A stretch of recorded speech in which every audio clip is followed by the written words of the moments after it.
So hello everybody. आज हम लोग पढ़ते हैं various types of AI.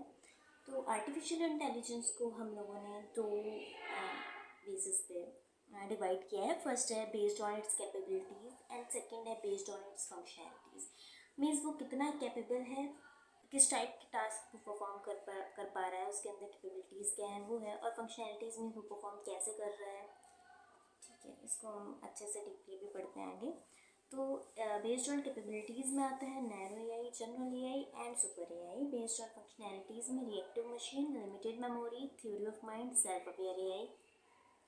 Based on functionalities जो है इसको हम एक और हेडिंग के अंदर पढ़ते हैं, aspects of various aspects of AI. तो उसमें भी हम लोग यही पॉइंट्स पढ़ते हैं कि नैरो एआई फर्स्ट आता है। तो नैरो एआई को हम लोग वीक एआई भी बोलते हैं, और इसकी जो मेन करेक्टरिस्टिक है वो ये है कि इसके अंदर एबिलिटी टू थिंक नहीं है। ये कुछ स्पेसिफाइड टास्क ही परफॉर्म कर पाता है जो कि प्री डिफाइंड है। हम क्या क्या लिख सकते हैं कि ऑल्सो कॉल्ड वीक है, एक तो हमारे पास ये पॉइंट हो गया। फिर हम लिख सकते हैं कि it is able to perform specified task. ठीक है, फिर आता है no ability to think, it just perform a set of predefined functions.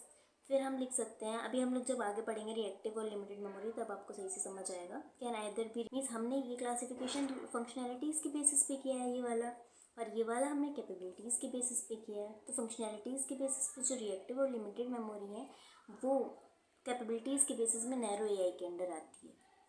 क्यों आती है? क्योंकि जो रिएक्टिव और लिमिटेड मेमोरी है वो उस टाइप की है ये जो सिर्फ प्री डिफाइंड टास्क परफॉर्म कर पा रही है। मीन्स वो ज़्यादा थिंक नहीं है। फिर आता है कि all application developed till date are based on narrow AI. Means जो अभी तक जो ह्यूमन के यूज़ में है वो नैरो एआई ही है। तो जितने भी एप्लीकेशंस अभी तक डेवलप हुए हैं वो नैरो एआई के अंदर ही आता है। इसके एग्जांपल्स में क्या क्या है? Google translate, recommendation system, spam filtration etcetera भी लिखते हैं। फिर हम आते हैं आर्टिफिशियल जनरल एआई। तो आर्टिफिशियल जनरल एआई को हम समझ सकते हैं कि एक कॉन्शियस मशीन है, और इसको हम स्ट्रॉन्ग एआई भी बोलते हैं। ये उस टाइप की ऐसी मशीन है जो टास्क एक इंटेलेक्चुअल ह्यूमन अंडरस्टैंड कर सकता है वो टास्क ये मशीन लर्न और अंडरस्टैंड कर सकती है। यही हमारा सेकंड पॉइंट हो जाता है। फिर इसमें हम इसकी क्या कैरेक्टरिस्टिक है कि ये अपनी खुद की नॉलेज अप्लाई कर सकती है and skills in different context. ठीक है, और स्ट्रॉन्ग एआई जो है वो अभी भी मीन्स अंडर रिसर्च है और इसमें डेवलप ऑनगोइंग है। फिर ये वाली जो मशीन है इसमें एबिलिटी थिंक करने की एबिलिटी है जो कि इसमें नहीं थी, and make decision just like humans. ठीक है, इसके एग्जांपल्स क्या हैं? एक तो जो super computer, fastest super computer के कंप्यूटर जो फुजित्सु बाय फुजित्सु बिल्ड किया गया था, और सेकंड है तियानहे 2 जो कि चाइना द्वारा बिल्ड किया गया था। तो ये दोनों जनरल आर्टिफिशियल जनरल इंटेलिजेंस के अंदर आते हैं, मीन्स सुपर कंप्यूटर आते हैं। AI uses theory of mind AI framework. तो मीन्स ये हमने जो दोनों टाइप का क्लासिफिकेशन किया उसको थोड़ा सा हम रिलेट अगर करें तो ये वाला जो फर्स्ट वाला था वो क्या था कि रिएक्टिव और लिमिटेड मेमोरी के अंदर आता था, और ये वाला थ्योरी ऑफ माइंड एआई। क्योंकि थ्योरी ऑफ माइंड एआई जो है वो भी वो ऐसा है जो जिसमें अपनी खुद की नॉलेज यूज़ कर पा रहा है। बस उसमें हमने जो क्लासिफिकेशन किया है, देखिए आप ये चीज़ देखिए, कैपेबिलिटीज़ में जो हम क्लासिफिकेशन कर रहे हैं वो क्लासिफिकेशन हम कर रहे हैं थिंकिंग एबिलिटी के ऊपर, और जो फंक्शनैलिटीज़ में क्लासिफिकेशन कर रहे हैं वो हम स्टोरेज पावर के ऊपर कर रहे हैं। मीन्स उसके पास मेमोरी के बेसिस पे हम क्लासिफिकेशन कर रहे हैं। तो ये दोनों डिफरेंस होता है। तो जो आर्टिफिशियल सुपर इंटेलिजेंस होती है ये जब जो जनरल इंटेलिजेंस थी वो तो अंडर रिसर्च है, तो आर्टिफिशियल सुपर इंटेलिजेंस वो भी अभी मीन्स हमारे सिर्फ थिंकिंग में है कि ऐसे ही कि है हम लोग डेवलप करें। करेक्टरिस्टिक्स अगर हम बात करें तो क्या क्या है कि thinking, solving puzzles, making judgements and decision of its own, जो हमारी नैरो एआई नहीं कर पा रही थी। थोड़ा थोड़ा जनरल इंटेलिजेंस में जनरल आर्टिफिशियल इंटेलिजेंस में ये चीज़ इंक्लूड हुई थी, ये थिंकिंग एबिलिटी थी। बट ये वाली जो है वो ह्यूमन से भी ज़्यादा अच्छे से परफॉर्म करती है। और इसमें हम अगर लिखेंगे तो कैसे लिखेंगे? फर्स्ट पार्ट लिख देंगे सरपासेस ह्यूमन इंटेलिजेंस। सेकंड लिख देंगे also evokes emotions, needs, beliefs and desires of its own, not only replicate human intelligence. ये वो वाला पॉइंट है कि ह्यूमन से भी बेटर परफॉर्म करें, सुपर इंटेलिजेंस जब डेवलप करें तो वो ऐसे डेवलप करें कि वो बहुत ज़्यादा एफिशिएंट हो, बेटर मेमोरी हो, फास्ट डाटा प्रोसेसिंग हो, और डिसीजन मेकिंग कैपेबिलिटीज़ उसकी बहुत बेटर हो। फिर हम आते हैं, ये हमारा हो गया बेस्ड ऑन कैपेबिलिटीज़ क्लासिफिकेशन। अब हम चलते हैं बेस्ड ऑन फंक्शनैलिटीज़। तो बेस्ड ऑन फंक्शनैलिटीज़ में फर्स्ट आता है रिएक्टिव मशीन। तो रिएक्टिव मशीन का जो मेन करेक्टरिस्टिक है वो ये है कि डाटा कलेक्ट करता है और उसके अकॉर्डिंगली आंसर करता है अपना जो नेक्स्ट उससे कुछ भी क्वेरी करी जा रही है।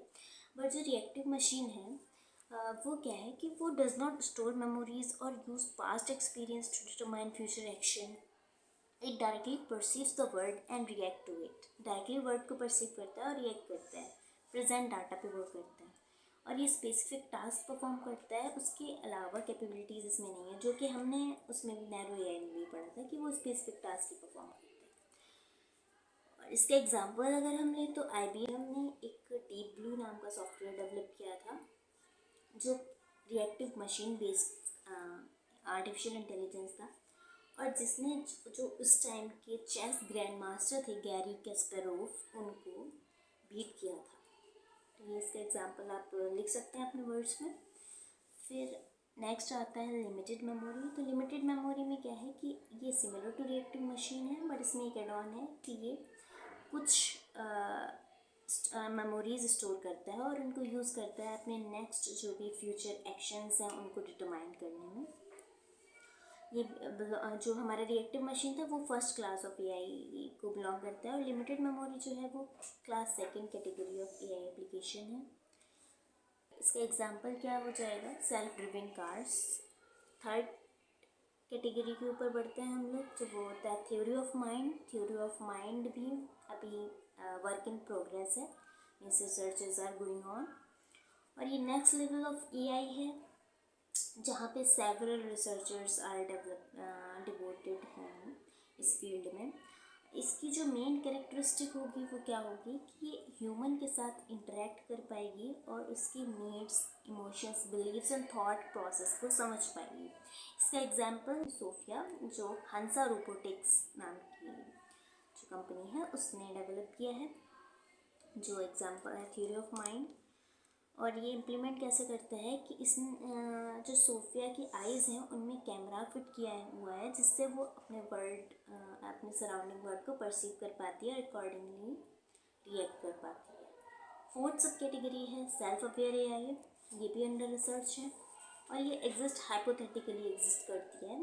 इसमें एक एड-ऑन क्या होगा, ये सिर्फ अंडरस्टैंड ही नहीं करेगी ह्यूमन फीलिंग्स, इमोशंस और थॉट प्रोसेस को, बट ये खुद के इमोशंस को भी शो कर पाएगी। ये एक्सटेंशन है third class type of AI.